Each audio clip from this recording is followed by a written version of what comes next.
सीधे रुक कर लेते हैं। केंद्रीय गृह मंत्री अमित शाह लोकसभा में संबोधित कर रहे हैं। ऑपरेशन सिंदूर की सेना को परमिशन दी और हमारे वीर जवानों ने सटीकता बहादुरी के साथ पाक स्थित आतंकवादी अड्डों को चूर चूर करने का काम किया। वो घटना पर जो बहस हो रही है, इसमें हिस्सा लेने के लिए मैं खड़ा हुआ। माननीय अध्यक्ष जी, सबसे पहले पहलगांव में जो नृशंस हत्या की गई निर्दोष नागरिकों की, धर्म पूछकर उनको मारा गया, इनके परिवार के सामने मारा गया और बड़ी बर्बरता के साथ ये हत्याएं की गई, इसकी मैं घोर निंदा करता हूं। और जो मारे गए हैं इनके परिजनों के साथ अत्यंत हृदय की गहराइयों से मैं संवेदना भी व्यक्त करना चाहता हूं। ऑपरेशन सिंदूर के जवाब में पाकिस्तान के हमारे नागरिक ठिकानों पर गोलीबारी की, इसमें भी कुछ नागरिक हताहत हुए, गुरुद्वारा भी टूटा, मंदिर भी टूटा। जो भी नागरिक उसमें घायल हुए हैं और जो हताहत हुए हैं, वो सभी के प्रति मैं पूरे सदन की ओर से गहरी संवेदना व्यक्त करना चाहता हूं। माननीय अध्यक्ष जी, कल से यहां पर पक्ष और विपक्ष दोनों की चर्चा चल रही है और स्वाभाविक है, जब इस तरह की नृशंस घटना घटे देश में, तब इस पर मुक्त चर्चा भी होनी चाहिए, चिंतन भी होना चाहिए, आगे न हो इसकी व्यवस्था की भी चिंता होनी चाहिए। माननीय अध्यक्ष जी, मैं विषय पर आने से पहले आपके माध्यम से सदन को और सदन के माध्यम से पूरे देश को ऑपरेशन महादेव जो कल एक हुआ है, इसकी जानकारी देना चाहता हूं। माननीय अध्यक्ष जी, कल ऑपरेशन महादेव में सुलेमान उर्फे फैजल जट, अफगान और जिब्रान, 3 आतंकवादी सेना, सीआरपीएफ और जम्मू कश्मीर पुलिस के संयुक्त अभियान में ऑपरेशन महादेव में मारे गए। और माननीय अध्यक्ष जी,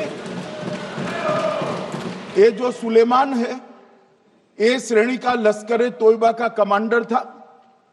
पहलगाम हमले में और गगनगिर आतंकी हमले में वो लिप्त था। इसके ढेर सारे सबूत हमारी एजेंसियों के पास है। अफगान ए श्रेणी का लश्कर ए तैयबा का आतंकवादी था और जिब्रान भी ए ग्रेड आतंकवादी था। और माननीय अध्यक्ष जी, मैं सदन को और सदन के माध्यम से पूरे देश को बताना चाहता हूं, जिन्होंने बैसरन घाटी में हमारे प्रवासियों को, नागरिकों को मारा था, ये तीनों आतंकवादी ये थे और तीनों मारे गए।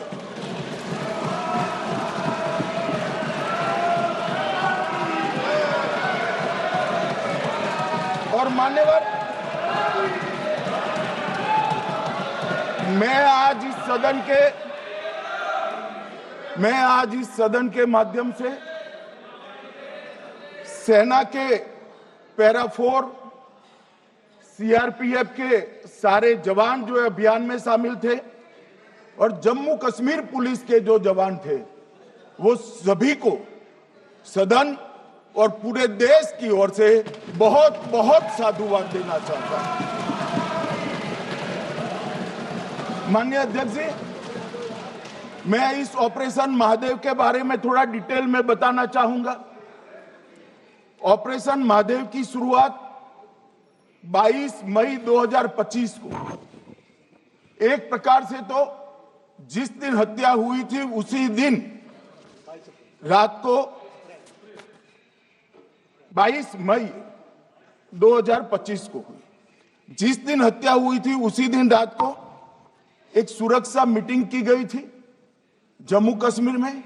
ये पूछ रहे थे, कोई गए नहीं, सिर्फ राहुल गांधी गए। अब आपकी आंख कौन से चश्मे से देख रही है मुझे मालूम नहीं माननीय अध्यक्ष जी। 1 बजे हमला हुआ, मैं 5:30 बजे श्रीनगर में उतर चुका था।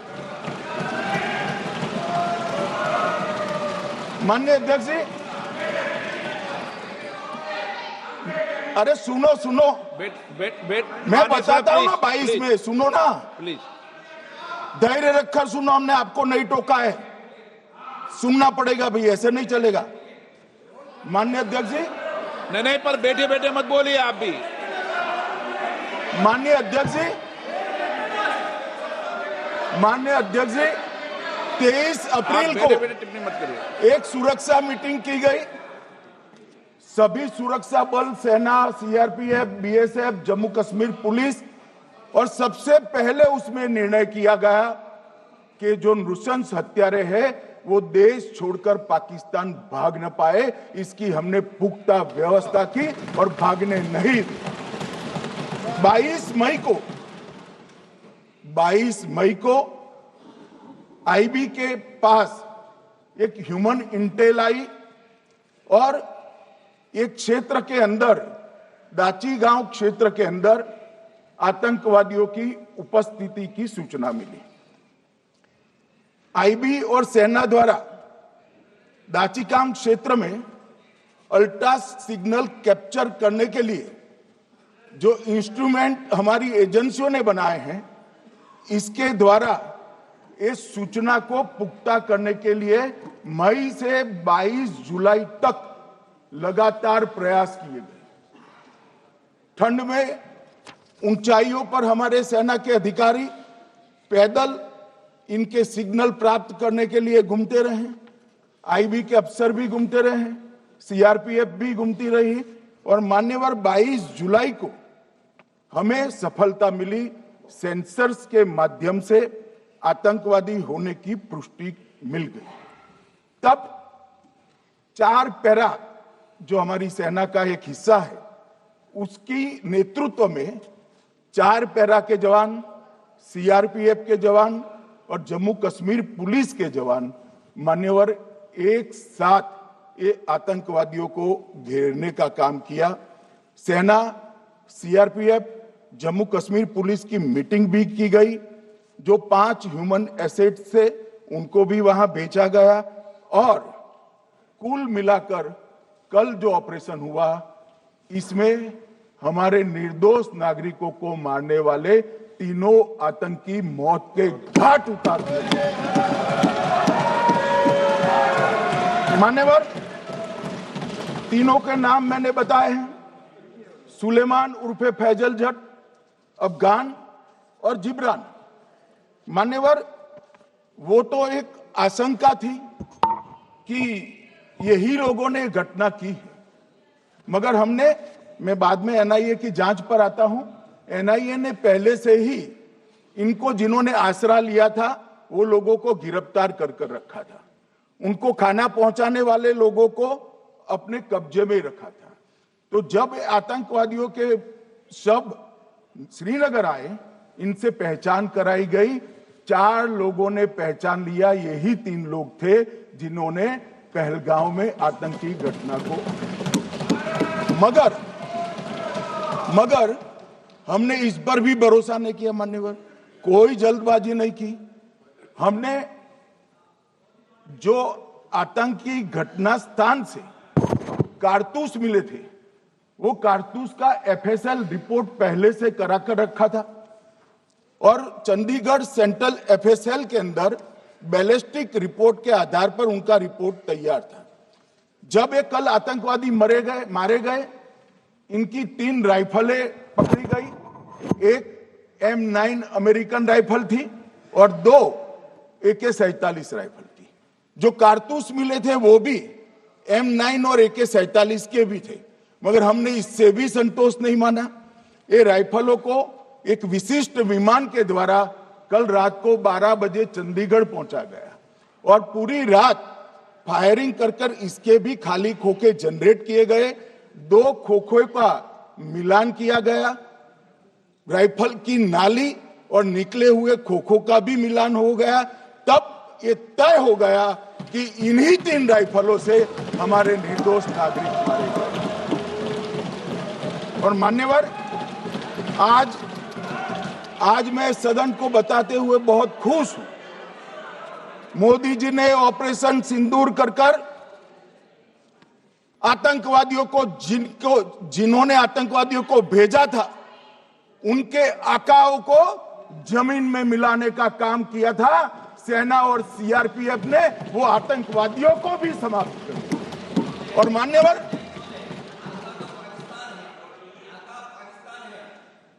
कौन पाकिस्तान से आपकी बात होती है क्या? अरे बैठ जाओ भाई।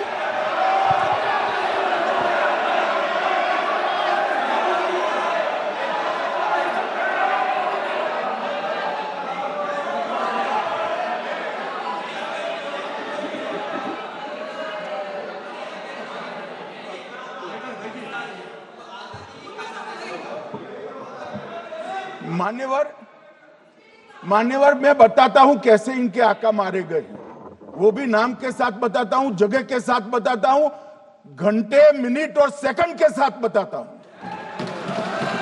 मान्यवर, मैं तो अपेक्षा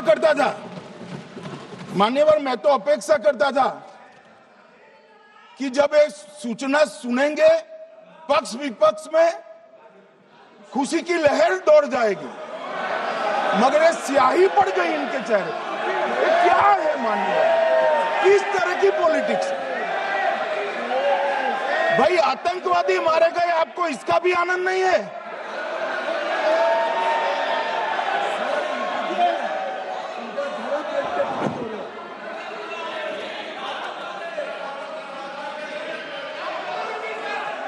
अखिलेश जी बैठ जाइए, मेरा पूरा जवाब सुनिए, आपका सब जवाब आ जाएगा। भाई आप आतंकवादियों का धर्म देखकर दुखी मत होइए।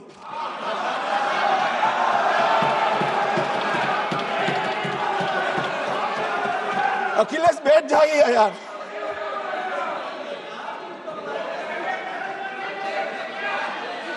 अखिलेश जी बैठ जाइए। मान्यवर, किसी को संशय रखने की जरूरत नहीं है। बैलिस्टिक रिपोर्ट मेरे पास है, मेरे हाथ में है और 6 वैज्ञानिकों ने इसको क्रॉस चेक किया है। सुबह 4:46 पर फोन पर मुझे 6 ने वीडियो फोन पर कहा है कि 100% वही गोलियां हैं जो वहां चलाई। मान्यवर,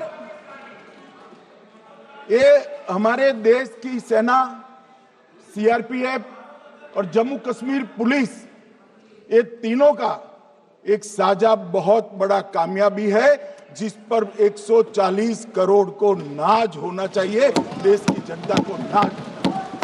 मान्यवर, मैं तो गया था वहां पर जब ये घटना हुई। दूसरे दिन इनके परिजनों को मिला था।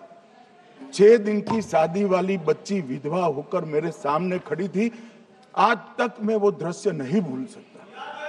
मगर आज सारे परिजनों को मैं कहना चाहता हूं कि मोदी जी ने ऑपरेशन सिंदूर से भेजने वालों को भी मारा और हमारे सुरक्षा बलों ने जिनको भेजा था उनको भी मारा और एक ऐसा सबक सिखाया है कि आने वाले कई दिनों तक कोई ऐसी हिम्मत नहीं कर पाएगा। मान्यवर, मैं थोड़ा एनआईए की जांच के बारे में भी बताना चाहूंगा। मान्यवर, जिस दिन लश्कर तोयबा ने और इसके आउटफिट टीआरएफ ने इसकी जिम्मेदारी ली, उसी दिन हमने तय कर लिया था कि ये जांच एनआईए को सौंप दी जाएगी, क्योंकि एनआईए आतंकवाद के केसों की जांच के लिए, वैज्ञानिक तरीके से जांच करने के लिए और सजा कराने के लिए महारत हासिल की हुई विश्व मान्य एजेंसी है, जिसका सजा कराने का दर 96% से ज्यादा है। मान्यवर, हमने तुरंत ही इसकी जांच एनआईए को दे दी। हमने पूरी व्यवस्था की, सेना, बीएसएफ, सीआरपीएफ और जम्मू कश्मीर पुलिस ने कि लोग देश छोड़कर भाग न जाए। और मान्यवर, इसकी जांच की शुरुआत हुई। एक थकाने वाली बहुत लंबी जांच हुई है। जांच के दौरान मृतक के परिजन जो साथ में थे, उनको सभी को चर्चा किए गया। पर्यटकों, खच्चर वालों, पोनी वालों, फोटोग्राफर, कर्मचारियों, विभिन्न दुकान में काम करने वाले लोगों, कुल मिलाकर 1055 लोगों की लंबी 3000 घंटे से ज्यादा पूछताछ इंफॉर्मेशन के लिए की गई और इस सबको वीडियो पर रिकॉर्ड कर दिया गया। और बाद में इसके आधार पर स्केच बनाया गया और ढूंढते 22/6/25 को एक बशीर की पहचान की गई और परवेज की पहचान की गई, जिन्होंने आतंकवादी घटना के अगले दिन आतंकवादियों को शरण दी थी। उनको अपने ढोक में रखा था। वो दोनों को गिरफ्तार कर लिया गया। अब वो हमारी कस्टडी में है। दोनों गिरफ्तार अपराधियों ने खुलासा किया कि 21/4/25 की रात को 8 बजे 3 आतंकवादी बेसरन से लगभग 2 किलोमीटर दूर स्थित परवेज ढोक में आए थे। आतंकवादियों के पास AK-47 और M9 कार्बाइन थी। जो 2 आतंकवादियों ने काली पोशाक पहनी थी और एक ने छद्म वेश किया था। खाना खाया, चाय पी और ढोक से निकलते वक्त कुछ खाना, नमक, मिर्च और मसाले लेकर वो चले गए। मान्यवर, उस वक्त हमने जिन खोखो को रिकवर किया था, इसको हमने चंडीगढ़ FSL में टेस्टिंग के लिए भेज दिया।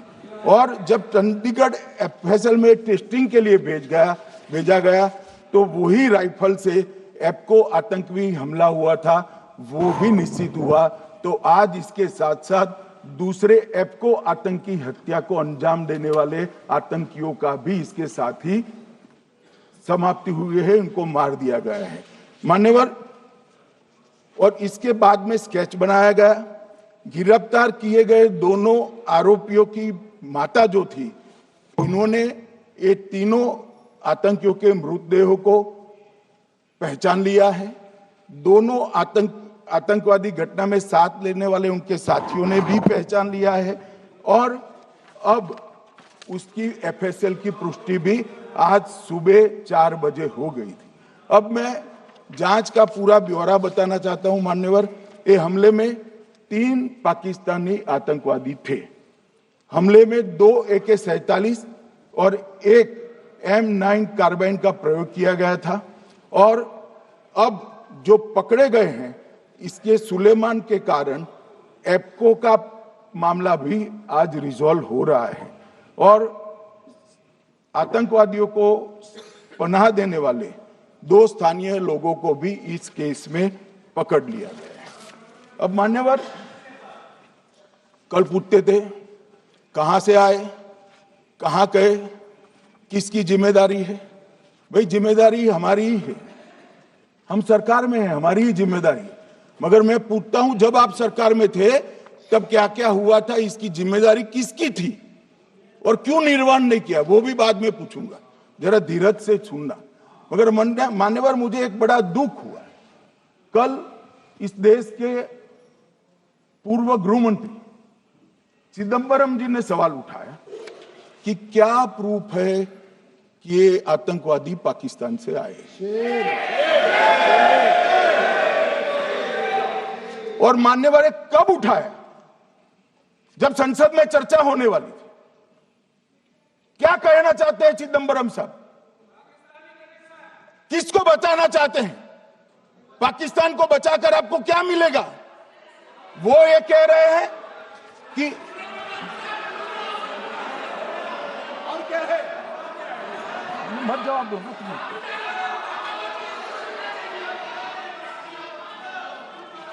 मान्यवर, हमारे पास, मैं आज चिदम्बरम साहब को कहना चाहता हूं, मैं आज चिदम्बरम साहब को आपके माध्यम से कहना चाहता हूं, हमारे पास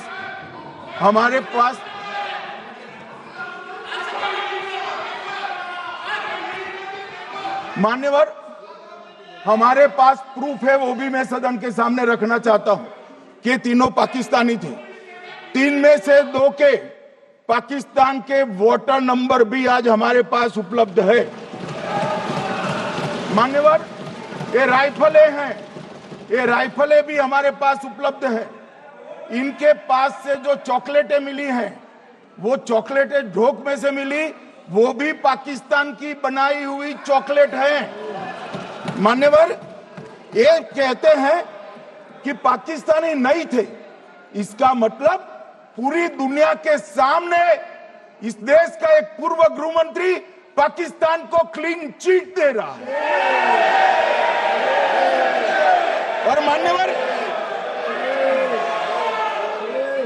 और मान्यवर, वो पाकिस्तानी आतंकवादी नहीं थे ऐसा बोलकर श्री चिदम्बरम अगर पाकिस्तानी आतंकवादी नहीं थे तो पाकिस्तान पर हमला क्यों किया, वो भी सवाल खड़ा कर रहे हैं।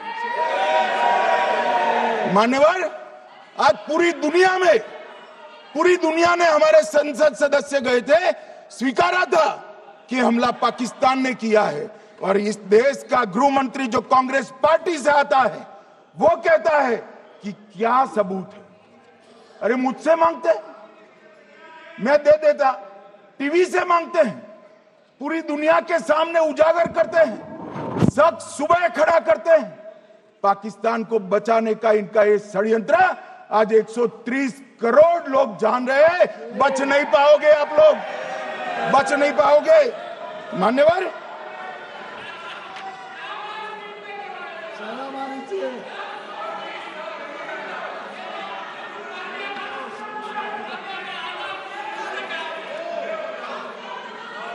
मान्यवर,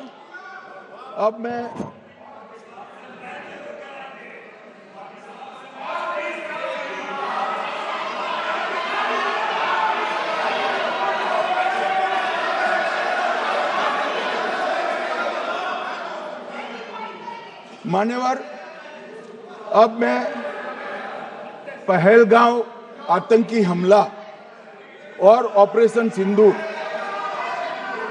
ये दोनों घटनाक्रम के लिए मान्यवर ये अभी से थक जाते हैं।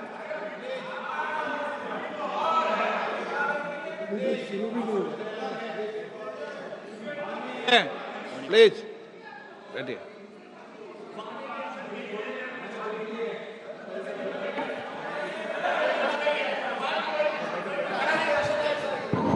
मान्यवर, मैं आपके माध्यम से कहना चाहता हूं, थोड़ा धैर्य रखे भैया, अभी तो शुरू हुआ है, अभी तो शुरू हुआ है। मान्यवर,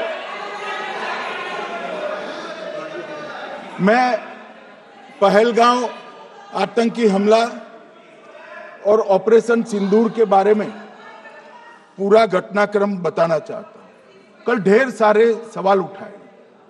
वैसे तो मुझे लगता था कि कल रक्षा मंत्री जी के भाषण के बाद शायद कांग्रेस पार्टी सपोर्ट में भाषण देना शुरू करेगी और अगर थोड़ी बहुत जनता की इच्छा की परख होती तो वो ही करते, मगर नहीं करा, क्योंकि रक्षा मंत्री जी ने बहुत बारीकी से ऑपरेशन सिंदूर की सफलता, इसकी जरूरियात, इसकी प्रासंगिकता और इसके परिणाम, इसके बारे में बहुत अच्छे तरीके से सदन के माध्यम से पूरी देश की जनता के सामने रखा जाए।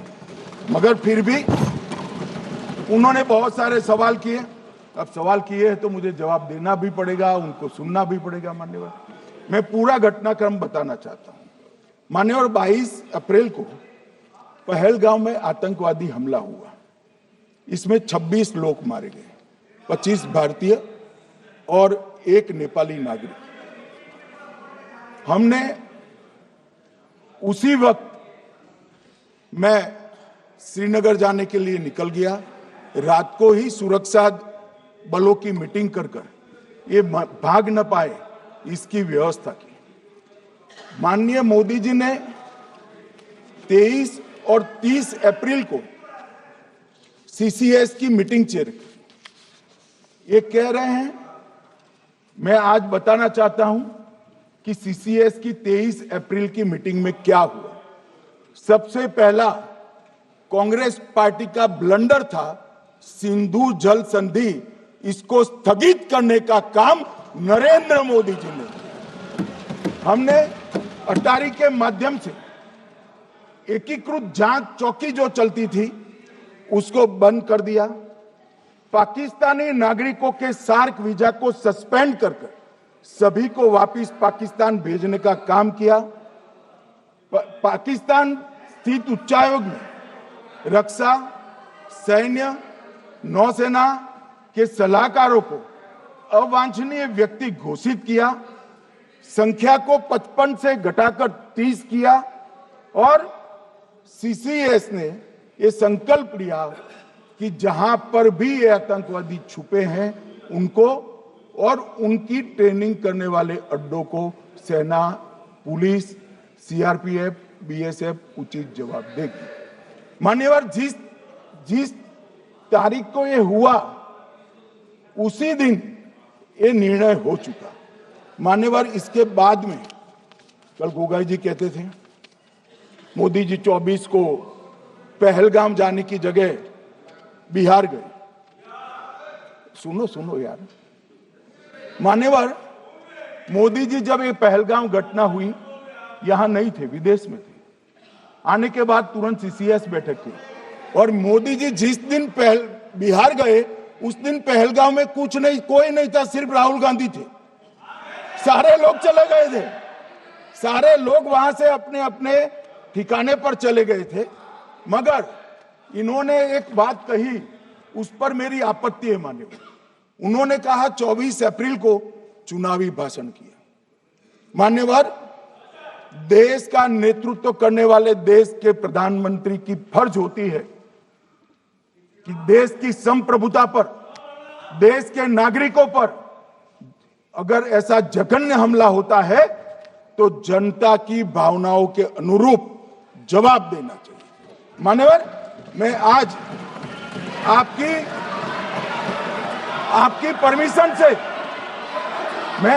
परमिशन से मोदी जी के बिहार भाषण के कुछ अंश पढ़ना चाहता हूं। कोट अनकोट है। 22 अप्रैल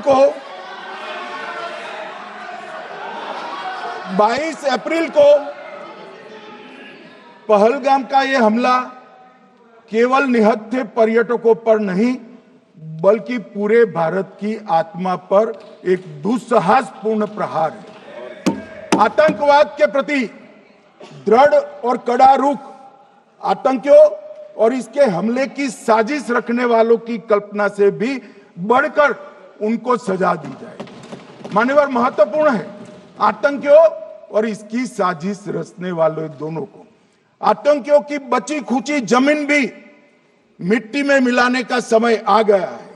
140 करोड़ भारतीय इस बात के लिए एकजुट है कि आतंकी आकाओं की कमर तोड़ दी जाएगी। भारत हरेक आतंकवादी और उनके समर्थकों की पहचान करेगा, उनका पता लगाएगा और उन्हें दंडित करेगा।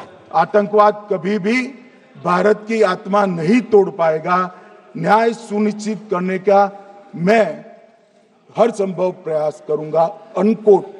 अब इसमें किसी को चुनावी भाषण दिखाई पड़ता है तो उसकी समझ शक्ति पर बहुत सारे सवालिया निशान लग जाते हैं। ये चुनावी भाषण नहीं है, आतंकवाद के खिलाफ लड़ने का 140 करोड़ भारतीयों का प्रतिघोष है जो मोदी जी ने वहां दिया। इनको चुनावी भाषण दिखाई पड़ता है।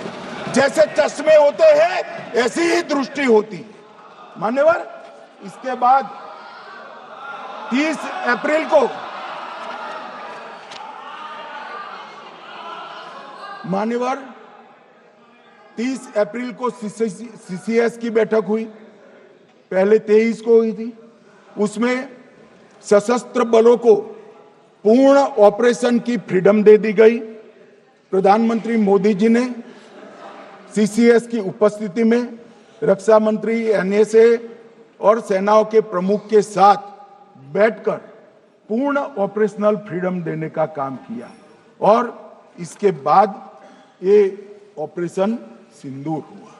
मान्यवर, ऑपरेशन सिंदूर 7 मई को रात को 1:04 से 4 मिनट से 1:24 तक चला।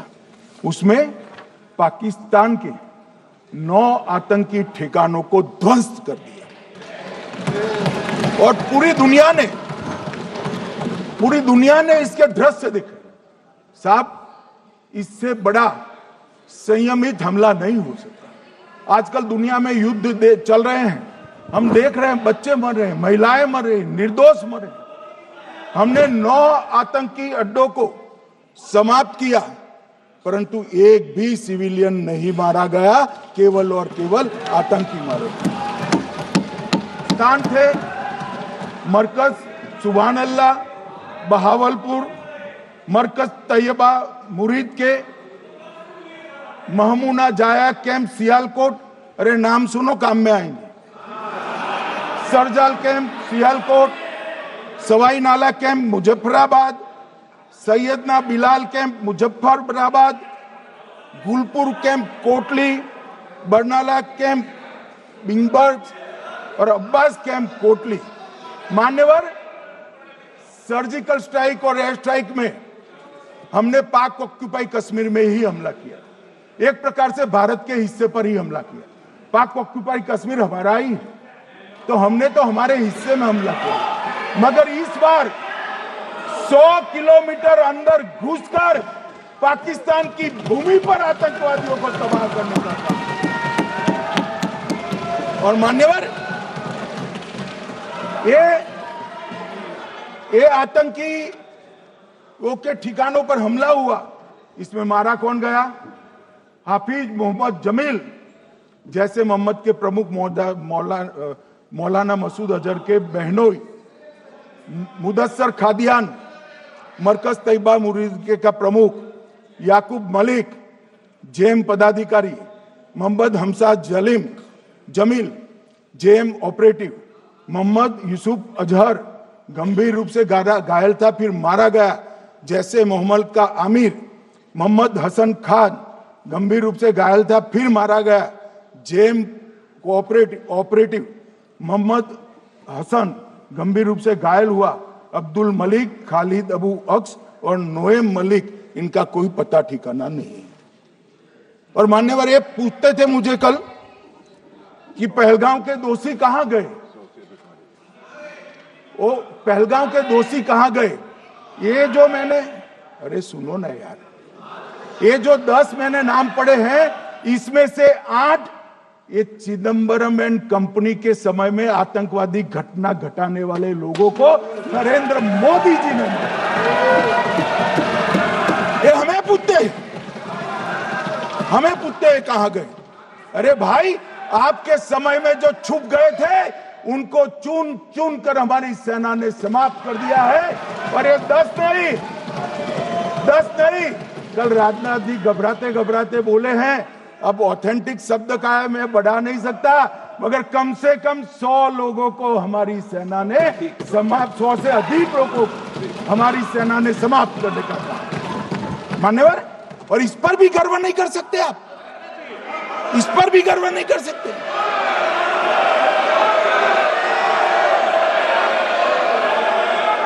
मान्यवर,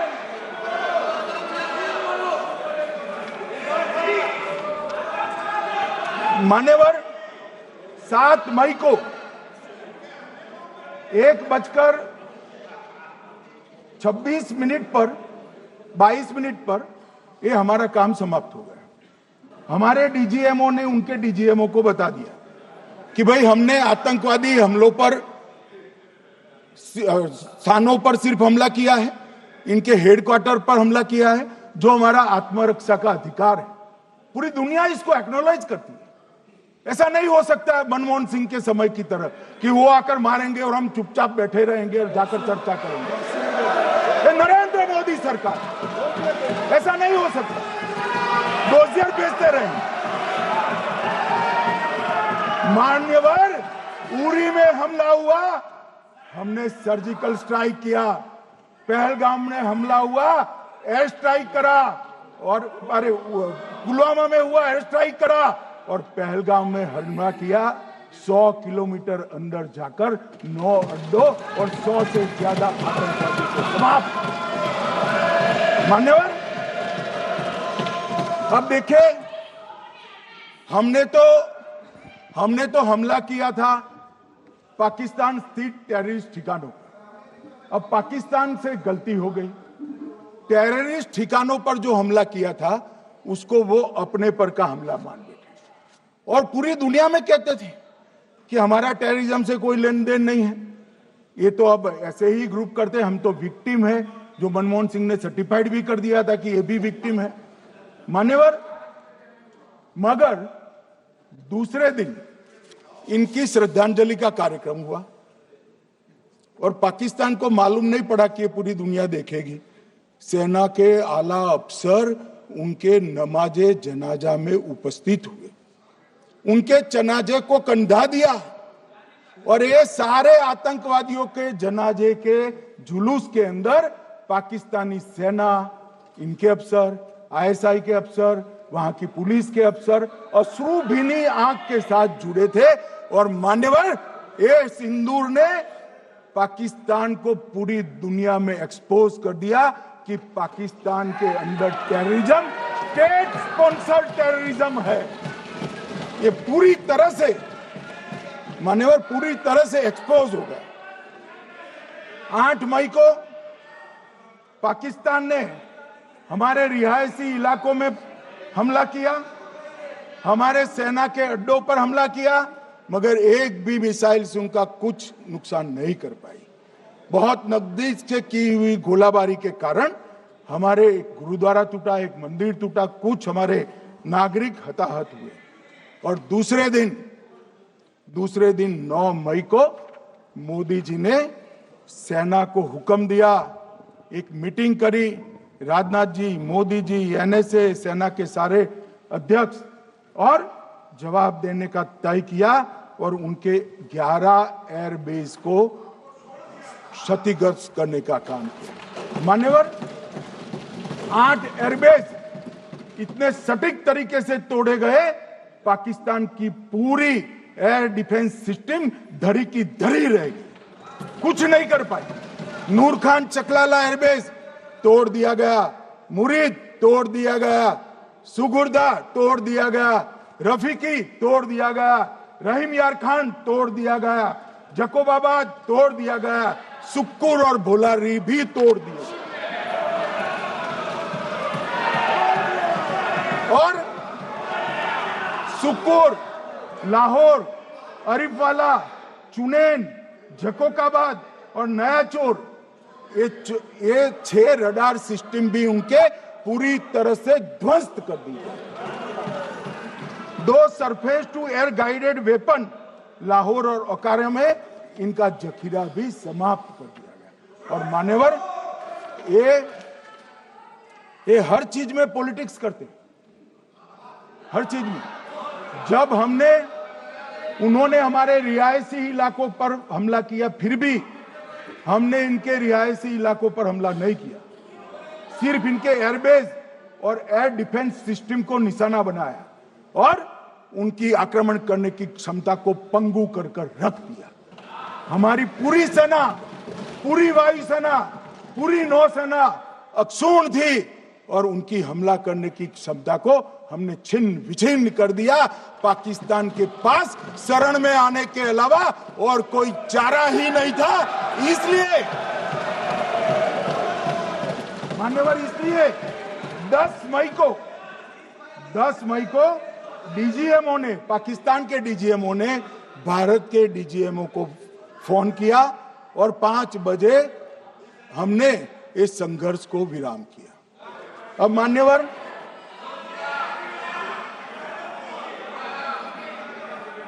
मान्यवर ये लोग कल सवाल उठा रहे थे कि इतनी अच्छी पोजीशन में थे, आपने युद्ध क्यों नहीं किया? युद्ध के कई परिणाम होते हैं मान्यवर, करना न करना वो सोचकर करना पड़ता है। मगर मैं इसी देश के इतिहास से कुछ घटनाएं बताना चाहता हूं। 1948 में मान्यवर कश्मीर में हमारी सेनाएं निर्णायक बढ़त पर थी। सरदार पटेल ना बोलते रहे, जवाहरलाल नेहरू जी ने एक तरफा युद्ध विराम कर दिया।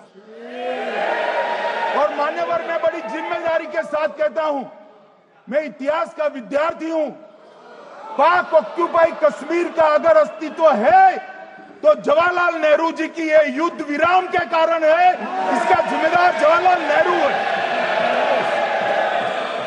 मान्यवर 1960 में सरदार पटेल ने विरोध किया था, गाड़ी लेकर आकाशवाणी तक गए थे, घोषणा न करते दरवाजे बंद कर दिए थे। मान्यवर 1960 में सिंधु जल पर भौगोलिक व रणनीतिक रूप से हम बड़े मजबूत थे और उन्होंने सिंधु समझौता क्या किया? 80% भारत का पानी पाकिस्तान को दे दिया। मान्यवर 62 के लड़ाई की बात मैं बाद में करता हूं। 65 की लड़ाई में हाजीपीर जैसे स्ट्रेटेजिक जगह पर हमने कब्जा किया था। 66 में उसको लौटा दिया गया। मैं 71 के युद्ध की भी बात करना चाहता हूं। मान्यवर 71 में कल राजनाथ जी ने भी बताया, पूरे देश ने इंदिरा जी का समर्थन किया था। उन्होंने पाकिस्तान के 2 टुकड़े कर दिए। बहुत बड़ी विजय थी भारत की और सदियों तक भारत इस विजय पर गर्व करेगा। हम सब भी करते हैं, हमें कोई आपत्ति नहीं। मगर हुआ क्या? मान्यवर युद्ध की विजय की चकाचौंध में क्या हुआ? 93 हजार युद्ध बंदी हमारे पास थे, 93 हजार, और 15,000 वर्ग किलोमीटर क्षेत्र पाकिस्तान का हमारे पास था। 93 हजार युद्ध बंदी उस वक्त की पाकिस्तान की सेना का 42% और 15,000 वर्ग किलोमीटर क्षेत्र। मगर शिमला में समझौता हुआ, पाक ऑक्यूपाई कश्मीर मांगना ही भूल गए। अगर उस वक्त पाक ऑक्यूपाई कश्मीर मांग लेते, न रहेगा बांस न बजती बांसुरी। ये कैंप तोड़ने की जरूरत न पड़ती साहब आपको, हमको। मान्यवर इतना ही नहीं, पाक ऑक्यूपाई कश्मीर तो नहीं लिया, मांगना ही भूल गए। 15,000 वर्ग किलोमीटर की जीती हुई भूमि भी वापस दे दी।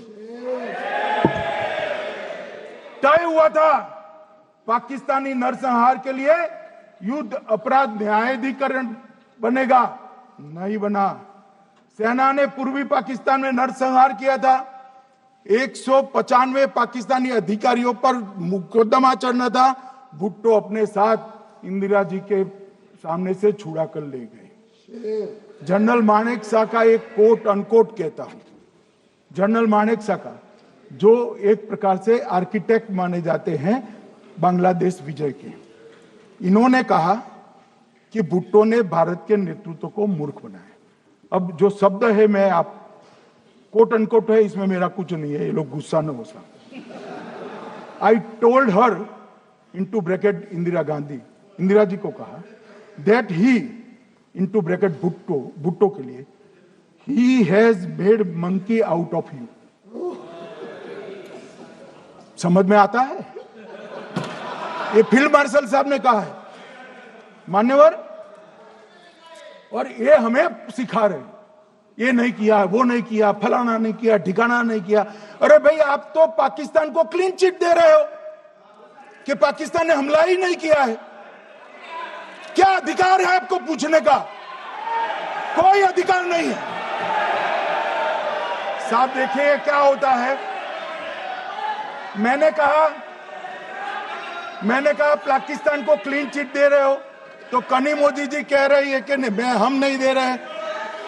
कनी मोदी जी, माननीय अध्यक्ष जी, आपके माध्यम से मैं कनी मोदी को बताना चाहता हूं, माननीय सदस्य जी को, कि वो कह रही है हमने नहीं दिया, मगर जिसके साथ बैठते हो उसका दोस्त तो आपके सर पर आएगा ना। चिदम्बरम जी कर रहे हैं, आपके राज्य से है, कांग्रेस के प्रमुख नेता है, देश के पूर्व गृह मंत्री कह रहे हैं कि पाकिस्तान ने आतंकवादी नहीं भेजे थे। क्या क्लीन चिट देना चाहते? किसी को अधिकार नहीं है साहब यहां आतंकवाद पर बोलने का, किसी को अधिकार नहीं। मान्यवर, मैं अब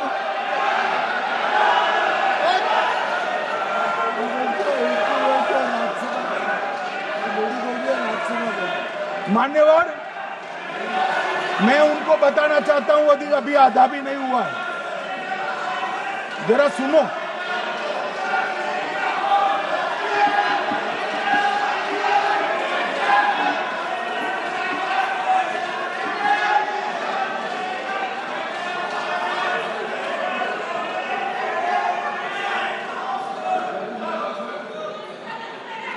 मान्यवर, 62 के चिन्ह में क्या हुआ, 62 के युद्ध में क्या हुआ? मान्य, ये अभी कल कुछ कांग्रेस के सदस्य चीन का सवाल पूछ रहे थे, मैं आज पूछना चाहता हूं 62 के युद्ध में क्या हुआ? 38,000 वर्ग मीटर, पूरा सदन ध्यान से सुने, 38,000 वर्ग मीटर अक्साई चीन का हिस्सा चीन को दे दिया गया, और वर्ग किलोमीटर ही बोला, वर्ग किलोमीटर। और मान्यवर, ऐसी ही चर्चा उस वक्त सदन में हुई, मैं तो बड़ी गंभीरता से जवाब दे रहा हूं, मुझे बोलने नहीं देते। जवाहरलाल नेहरू जी ने क्या कहा? वहां घास का एक तिनका भी नहीं उगता है, वो जगह को क्या करे? तो एक संसद सदस्य ने, नेहरू जी का सर मेरे जैसा था, महावीर प्रसाद त्यागी जी ने कहा कि आपके सर पर भी एक बाल नहीं, वो चीन बेच दे क्या? मान्यवर इस तरह से जवाब देते थे, नॉन सीरियस टाइप के जवाब। और कल गोगोई जी बड़ा बड़ा उछल उछल कर बोल रहे थे। अरे गोगोई जी, आपको मालूम है उन्होंने चीन के बारे में, आसाम के बारे में क्या क्या था? आसाम को आकाशवाणी पर बाय बाय कह दिया था। रिकॉर्डिंग है, रिकॉर्डिंग है।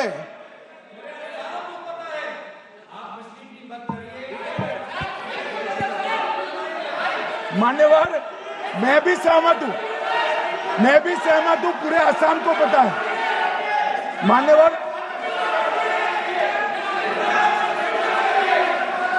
मान्यवर,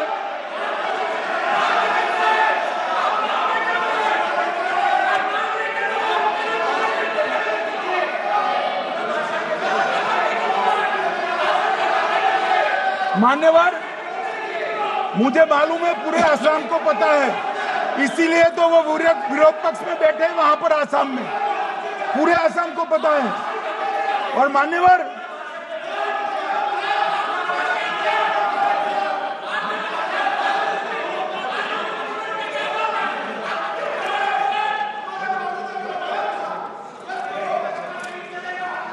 मान्यवर, मान्यवर, जोर से बोलने से सत्य को छिपाया नहीं जा सकता।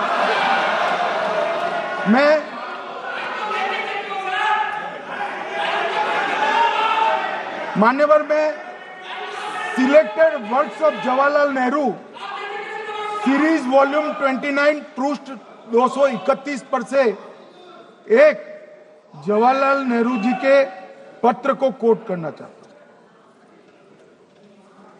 अनौपचारिक रूप से संयुक्त राज्य अमेरिका ने यह सुझाव दिया कि चीन को संयुक्त राष्ट्र में तो ले लिया जाए, मगर सुरक्षा परिषद को नहीं, सुरक्षा परिषद में भारत को लेना चाहिए। यह अमेरिका का प्रस्ताव था। नेहरू जी ने कहा हम इसे स्वीकार नहीं करते, क्योंकि इससे चीन के साथ हमारे संबंध खराब होंगे और चीन जैसे महान देश को बुरा लगेगा। मान्यवर, आज चीन सुरक्षा परिषद में है और भारत बाहर है। मोदी जी प्रयास करें अंदर ले जाने का, इसका कारण जवाहरलाल नेहरू का ये स्टैंड है।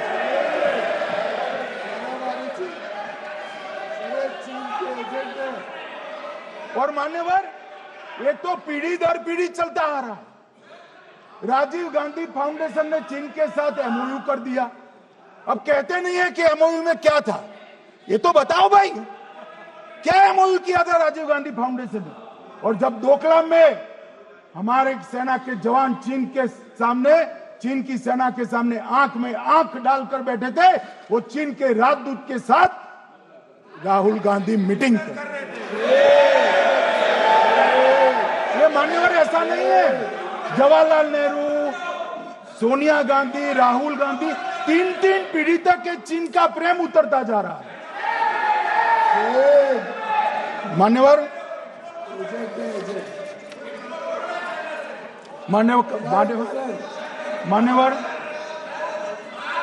मैं अभी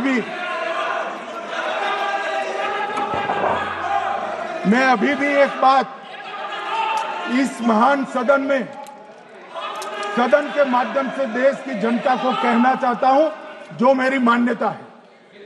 ये सारी आतंकवाद की जड़ पाकिस्तान है और पाकिस्तान कांग्रेस पार्टी की भूल है। पार्टीशन स्वीकार न करते, पाकिस्तान कभी न होता। इन्होंने पार्टीशन को स्वीकार कर देश को तोड़ा है। मान्यवर, कल विदेश मंत्री जी बता रहे थे शर्म अल शेख सम्मेलन का बलूचिस्तान ब्लंडर, जिसने पाकिस्तान को हमारे साथ चर्चा करने के लिए इक्वल फुटिंग पर ला दिया। मान्यवर, अब ये टेररिज्म की बात करते हैं। मैं इसमें भी पूरे देश की जनता को टेररिज्म की विगत 20 साल की स्थिति से अवगत कराना चाहता हूं। मान्यवर, अटल जी की सरकार थी। 2002 में टेररिज्म को समाप्त करने के लिए अटल जी की सरकार, एनडीए की सरकार, भाजपा सरकार पोटा का कानून लेकर आई। मान्यवर, मैं सदन को याद कराना चाहता हूं, पोटा कानून का विरोध किसने किया था? किसने किया? कांग्रेस पार्टी ने किया। हमारे पास बहुमत नहीं था राज्यसभा में। मजबूरन हमने कानून को गिर गया, मजबूरन संयुक्त सत्र बुलाना पड़ा और पोटा कानून संयुक्त सत्र में पारित हुआ। देश नहीं भूल सकता मान्यवर। और पोटा कानून को रोककर आज भी कांग्रेस पार्टी के नेता जब बोले तब कहे, पोटा कानून को रोककर किसको बताना चाहते थे आप? किसको बचाना चाहते थे? पोटा तो आतंकवादियों के खिलाफ था। पोटा को रोककर अपनी वोट बैंक का उल्लू सीधा करने के लिए आप आतंकवादियों को बचाना चाहते। और मान्यवर, 2004 में अटल जी की सरकार गई, मनमोहन सिंह, सोनिया गांधी की सरकार आई। आते ही पहला काम क्या किया मान्यवर? पहली ही कैबिनेट में पोटा कानून को रद्द कर दिया। मैं फिर से पूछता हूं, किसके फायदे के लिए कांग्रेस पार्टी ने पोटा कानून रद्द किया? जवाब दीजिए जरा यहां पर। और मान्यवर, इसके बाद क्या हुआ? 2004 के दिसंबर में पोटा कानून रद्द हुआ। 2005 में अयोध्या में रामलल्ला के टेंट पर हमला हुआ, आतंकवादी मारे गए। मुंबई लोकल ट्रेन 2006-5 में रामलल्ला पर हमला। 6 में मुंबई ट्रेन में बम धमाके, 187 लोग मारे गए। 2006 डोडा उधमपुर में हिंदुओं पर हमला, 34 लोग मारे गए। 2007 हैदराबाद 44 लोग मारे गए। 2007 यूपी लखनऊ वाराणसी 13 लोग मारे गए। रामपुर सीआरपीएफ कैंप, वहां पर हमला हुआ 2008 में, 2008 में श्रीनगर के आर्मी के काफिले पर हमला हुआ, 10 सुरक्षा बल मारे गए। मुंबई आतंकी हमला 2008 में हुआ, 246 लोग मारे गए। जयपुर में 8 बम धमाके हुए, 64 लोग मारे गए।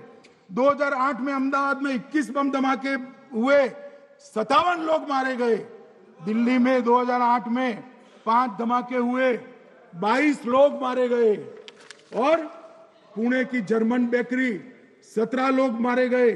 वाराणसी में 10 में धमाका हुआ, 11 में मुंबई में 3 धमाके हुए, 27 लोग मारे गए। अब मैं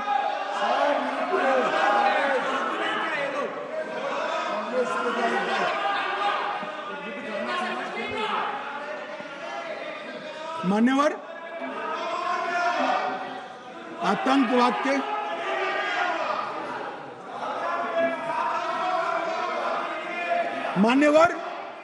आतंकवाद के खिलाफ लड़ाई होती, कभी वो हमला करते हैं, मगर सवाल ये है कि इन्होंने 5 से 11 के बीच में 27 जघन्य हमले किए, 1000 के करीब करीब लोग मारे गए। आपने क्या किया? क्या किया आपने? जवाब दीजिए, क्या किया? और मैं राहुल गांधी जी को चैलेंज देना चाहता हूं, इन्होंने इस आतंकवादी हमलों के खिलाफ उनकी सरकार ने जो कदम उठाए, यहां खड़े रहकर हिम्मत से बताए देश की जनता को। कुछ नहीं किया मान्यवर। ये यहां से आतंकवादियों की फोटो पाकिस्तान भेजते रहे, डोजियर भेजते रहे। और मान्यवर ये कहते हैं कि आपके समय में भी हमले हुए। मैं उनको अंतर समझाना चाहता हूं, वो देख नहीं पा रहे। मान्यवर, हमारे समय में जो भी आतंकवादी घटना हुई, पाक प्रेरित और कश्मीर सेंट्रिक हुई। देश के हिस्से में 2014 से 2025 तक एक भी घटना नहीं हुई है मान्यवर। ये नरेंद्र मोदी सरकार है मान्यवर। और कश्मीर में भी आज स्थिति ऐसी हुई है, उनको पाकिस्तान से आतंकवादी भेजने पड़ते हैं। कश्मीर में आतंकवादी अब हमारे नहीं बनते हैं मान्यवर। और मैं सलमान खुर्शीद जी को भी याद करना चाहता हूं। एक बार मैंने बड़े सवेरे में नाश्ता करता था, टीवी पर उनको रोते हुए देखा। मुझे लगा क्या हुआ, कोई बड़ी घटना हो गई। तो रोते रोते वो श्रीमती सोनिया गांधी के घर से बाहर आ गए कि बाटला हाउस की घटना देखकर सोनिया जी फूट फूट कर रो पड़ी। अरे रोना था तो शहीद मोहन शर्मा के लिए रोते, बाटला हाउस के आतंकवादियों के लिए रोना आता है। और मान्यवर, ये हमें पूछते हैं कि आपने क्या किया। कोई अधिकार नहीं है पूछने का, कोई अधिकार नहीं है मान्यवर। और ये हमें पूछते थे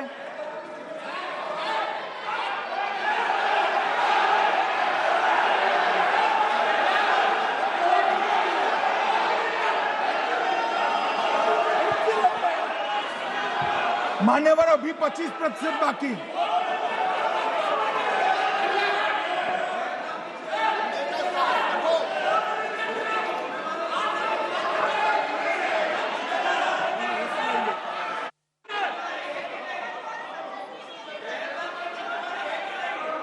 बैठिए, जवाब दे रहे हैं ना आपका, जवाब दे रहे हैं आपका। पहलगांव के बाद जो घटनाक्रम घटित, उसका जवाब दे दिया ना माननीय गृह मंत्री जी ने। आपने पूछा आतंकवादियों क्या हुआ, आतंकवादियों का जवाब दे दिया। क्या पूछना चाहते हैं आप? आपने हर सवाल पूछा, हर सवाल जवाब सुनिए माननीय गृह मंत्री जी।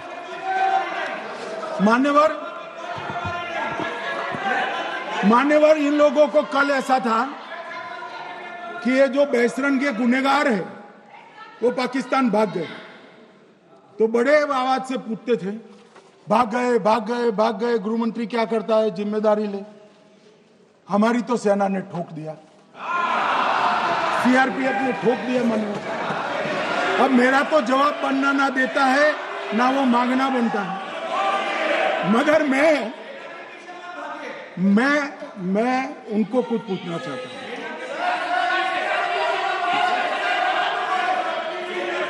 मान्यवर,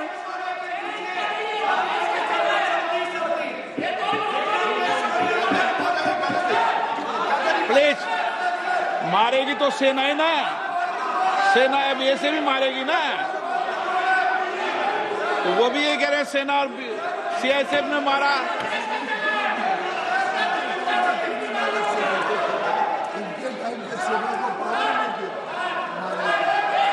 मान्यवर ये कहते हैं, साहब इसको बिठाओ जरा।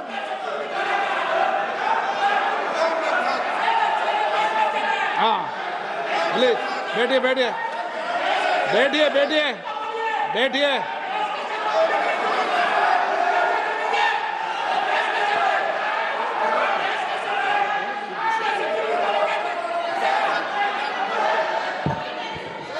सबको मान्यवर, ये लोग मुद्दा उठाना चाहते हैं तो जरूर उठाए। मैं आज सुबह ही सलमान खुर्शीद जी का वो इंटरव्यू मेरे मोबाइल में रिजर्व कर आया हूं। आप जब भी कहोगे ये पूरे टीवी पर बताने के लिए मैं तैयार हूं। सेव कर आया हूं। इनकी इच्छा है तो कल एक समय तय करिए, यहां बता दीजिए चारों टीवी में, और देश की जनता भी देख ले।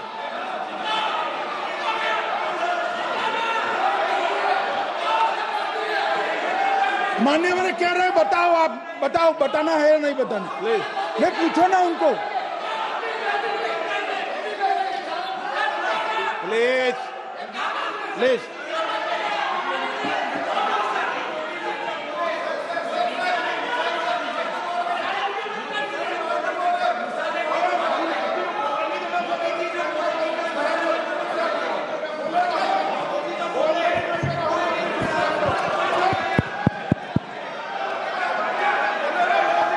बिट्टू बैठ जा। मान्यवर ये पूछ रहे थे कि क्यों भाग गए। अब मेरा समय काफी जाएगा, मैं जरा संक्षिप्त में कहता हूं, घटनाओं पर नहीं जाओ। दाऊद इब्राहिम कासकर 1986 में भागा, श्री राजीव गांधी की सरकार। सैयद सलाउद्दीन 93 में भागा, कांग्रेस की सरकार। टाइगर मेमन 93 में भागा, कांग्रेस की सरकार। अनीस इब्राहिम कासकर 93 में भागा, इनकी सरकार। रियाज भटकल 2007 में भागा, इनकी सरकार। इकबाल भटकर 2010 में भागा, इनकी सरकार। मिर्जा सादाब बेग 2009 में भागा, इनकी सरकार। अब मान्यवर मेरा तो जवाब मांग लिया, हमारे सुरक्षा बलों ने मेरा जवाब भी दे दिया, अब राहुल गांधी इसका जवाब दे।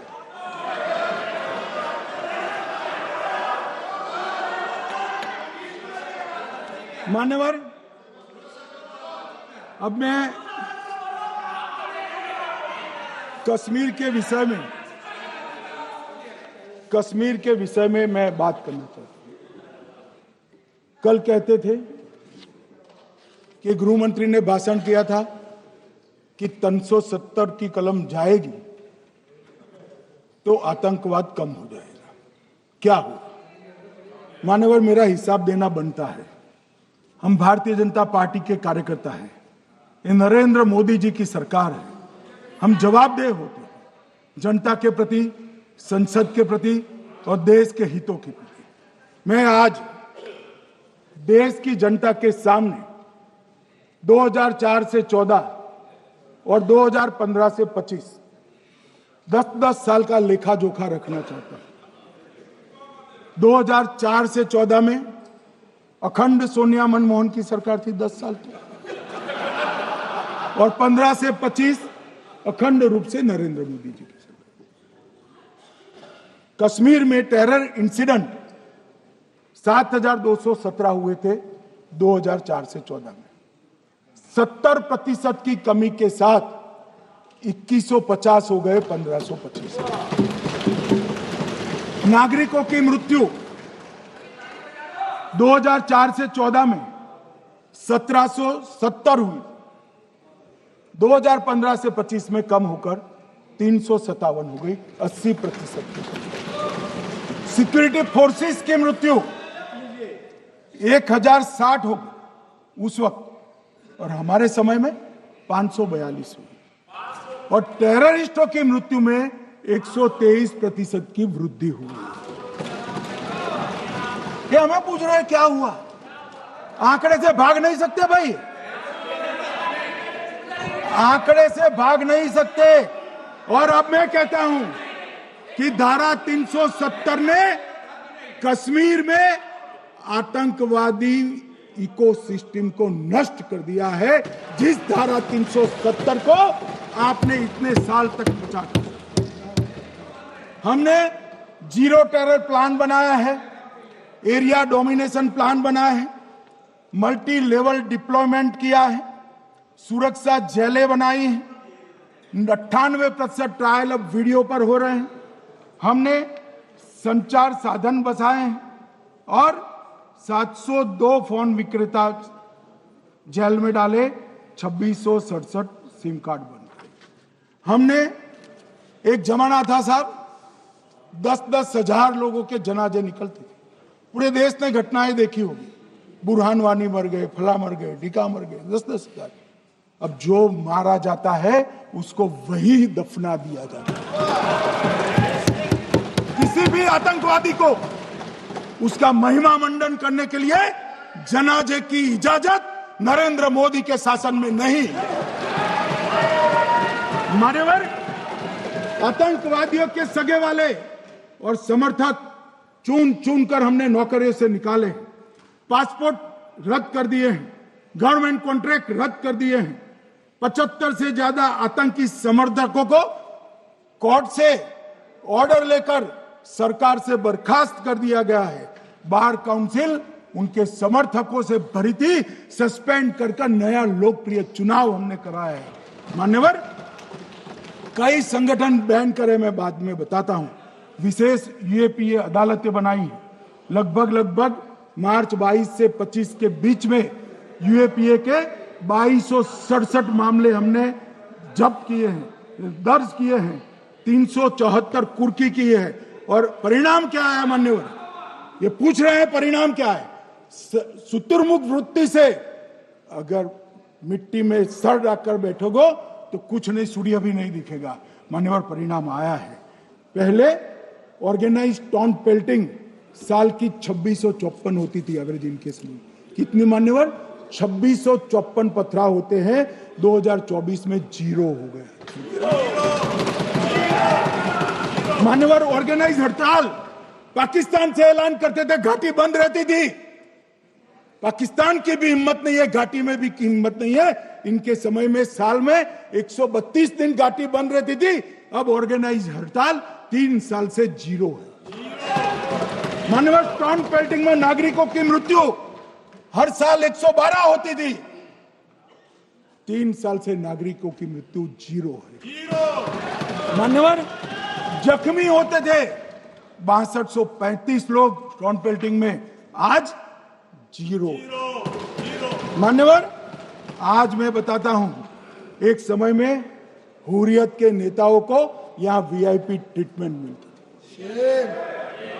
हुर्रियत के साथ चर्चा करते थे, और ये हुर्रियत वाले आते थे, रेड कारपेट पूरा रोड खाली कर सीधा आता था, और मनमोहन सरकार के दूत इनके साथ चर्चा करते थे।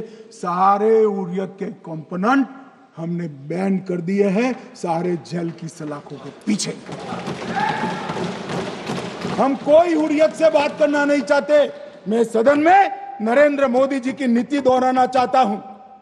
हुर्रियत टेररिस्ट संगठनों के आउटफिट है, हम इनसे बात नहीं करेंगे। हम अगर किसी से बात करेंगे तो घाटी के युवाओं के साथ बात करेंगे, हुर्रियत के साथ बात। मान्यवर, चुनाव के दौरान डर का माहौल होता था, अब 98.3% मतदान हुआ पंचायत चुनाव। कांग्रेस की बंद बहिष्कार का समय बंद हो गया। सेपरेटिस्ट बात करना चाहते थे, अब वो नहीं कर सकते। और मान्यवर 2019 के बाद हमने कितने संगठन बैन करे, मैं बोलना चाहता हूं, थोड़ा समय चाहिएगा मान्यवर। The TRF, people's anti fascist front, Tehreek ul Mujahideen, Jamaat ul Mujahideen Bangladesh Hindustan, Jammu Kashmir Ghaznavi force, Khalistan tiger force, Hizb ut Tahrir, Jamaat Islami, जो जमात इस्लामी ने पूरे पाकिस्तान के अंदर एक प्रकार से अलगाववाद का जहर घोला, वो जमात इस्लामी आज बंद कर दिया गया।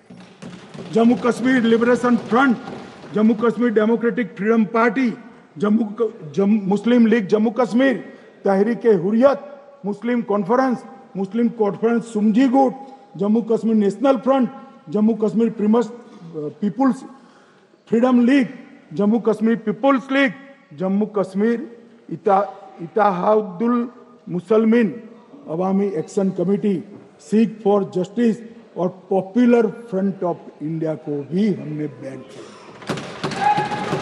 और ये शांति ऐसे नहीं हुई है। और ये कहते हैं कि एक भी घुसपैठ नहीं होती है। कभी गए हो आप पाकिस्तान? तो कई बार गए हो गोगैया, सीमा पर गए हो? पाकिस्तान तो कई बार गए हो, फिर से बोलता हूं, सीमा पर गए हो? सीमा के माध्यम से पाकिस्तान गए हो? हमारे जवानों की कठिनाई देखो साहब, -43 डिग्री में पहाड़ पर रहकर नदी नालों के बीच में चौकी करते हैं। कोई घुस गए तो क्या हुआ? कोई घुस गया, वो बचेगा नहीं। यहां हम उसको या तो अरेस्ट करेंगे या तो एनकाउंटर में वो मारा जाएगा, बचेगा कोई नहीं। इनको सीमा की भौगोलिक कठिनाइयां मालूम नहीं। वहां मान्यवर कई नदी नाले हैं, वेग से पानी आता है, -46 डिग्री टेम्परेचर है, नीचे सुरंगें बनाते हैं।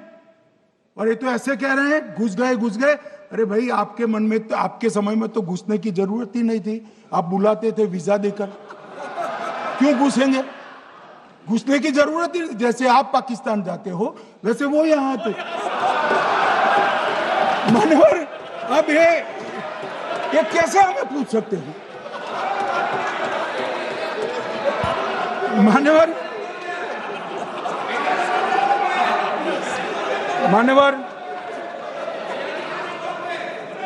मैं समझ रहा हूं मान्यवर, मैं समझ रहा हूं पोटा का विरोध करने वाले को नरेंद्र मोदी की आतंकवादी विरोधी नीति नहीं पसंद आई। मैं समझ रहा हूं पोटा रद्द करने वाले को नरेंद्र मोदी जी की एंटी टेरर नीति पसंद नहीं आई। मैं समझ रहा हूं टेररिस्टों का बचाव कर वोट बैंक बनाने वालों को एक कोई नीति पसंद नहीं आएगी। मानवर, इसका विरोधी होना है।